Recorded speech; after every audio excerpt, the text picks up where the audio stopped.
Hello everyone, and welcome back. Today I will be reviewing the film Kneecap. Kneecap is directed by Rich Pepiat, written by Chara, Moglai, and Rich Pepiat, and stars Moglai, Chara, DJ Provai, Jose Walker, and Fionnuala Flaherty. This is a Kneecap movie review, and there will be spoilers. If you enjoy our movie reviews, please show your support by liking this Kneecap film review and subscribing. Once subscribed, click the bell notification box to be instantly notified of our new reviews. Please also consider supporting us through a channel membership or by becoming one of our patrons on Patreon at patreon.com/FilmBook. And now, the Kneecap movie review. For a movie about hip-hop, Kneecap is intriguing, and due to the themes it portrays, pretty political as well. Directed with great style by Rich Pepiat, the movie focuses on three guys who put together a hip-hop group which is centered in Belfast. Kneecap is loud, in-your-face, and flat-out entertaining.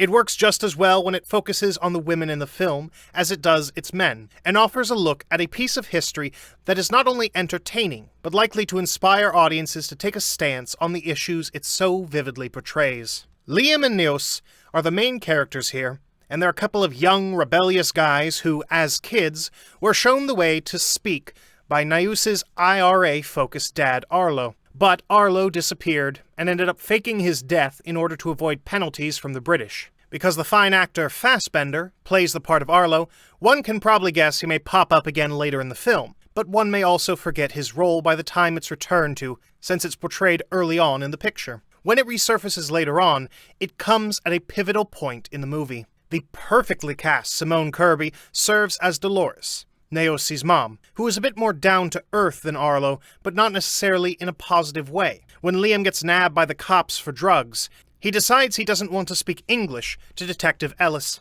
It becomes clear that Ellis means business, but Liam puts up a bit of a struggle. Soon JJ, an educator, pops up at the jail as a translator for the police, and helps Liam save face a bit. JJ is married to Caitlin, and the two seem to have some things in common, except JJ has more passion to pursue things out of the ordinary. Caitlin is more traditional in some of her endeavors. When JJ talks to Liam and Neos, JJ inspires them to formulate the group referred to in the film's title, Kneecap. And yes, that name has great political significance, as one would expect it to. Georgia, the love interest of Liam, is beautifully played by Jessica Reynolds. There are moments in the film filled with zaniness, and that includes some raunchy sex scenes in a couple of key intervals throughout. The sex is fueled by the characters' passions. Reynolds and Chara have a fine rapport on screen that manifests itself in several memorable ways, not the least of which is a resolve that strays from the norm for movies like this.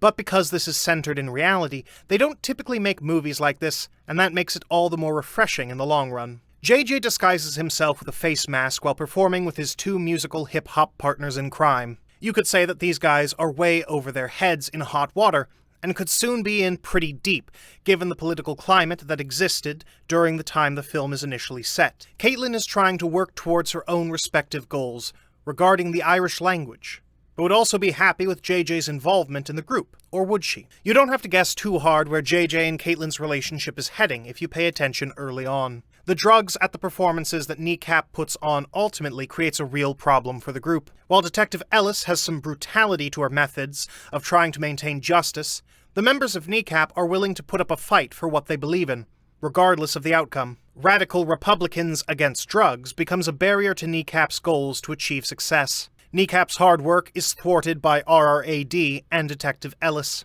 Dolores and Arlo, as supportive parents of Neos, will see to it that their own brand of justice is served to allow the boys to do what they're going to do and live their lives unafraid of the consequences of their actions, despite the beatings they may take along the way. Kneecap is a fast-pumping movie. Liam and Georgia get to know one another in some fine scenes, but there could have been more screen time between them, given the intriguing nature of their characters. Still, the audience is not asked to be a judge or jury of Kneecap's actions, and the filmmakers simply make the viewer aware of their attempts to achieve a fair way to utilize their freedom of expression rights that they may or may not yet have. The cast is all uniformly top-notch. Fassbender doesn't hit a false note, and makes some interesting character choices in the picture, which could have been based on truth, that play like gangbusters as cinematic plot developments. The rest of the cast is equally commendable to the always reliable Fassbender. Hip-hop isn't my favorite type of music, but some of the songs here are nevertheless catchy, whether you can understand the nature of the lyrics or not.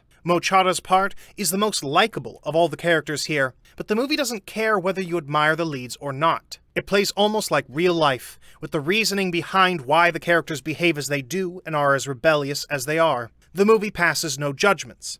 Instead, it asks the audience whether these guys deserve a shot to be expressive, even if it means ruffling some serious feathers along the way. Kneecap gets too heavy-handed at times, and although that drama is necessary to tell the story, perhaps some of the comic brilliance in the opening stages of the movie could have been heightened through crisper dialogue and more time with female characters like Dolores and Georgia. The men are fighting for the bigger picture through their actions, but surprisingly, the women in this movie sometimes have more substance than the male characters, for whatever reason. This film proves the fight for artistic freedom and expressive ways to achieve great musical art usually comes at a great cost. Politically, the movie makes more than a perfect amount of sense, but it's the characters, who are inspired by the real members of Kneecap, and played by them, who ultimately drive home the politics in a way that audiences will generally find this movie quite satisfying overall. And that brings us to the conclusion of this Kneecap movie review. I would love to hear your thoughts on it below in the comments section. If you liked what you heard during this review, please like this video and subscribe to this channel.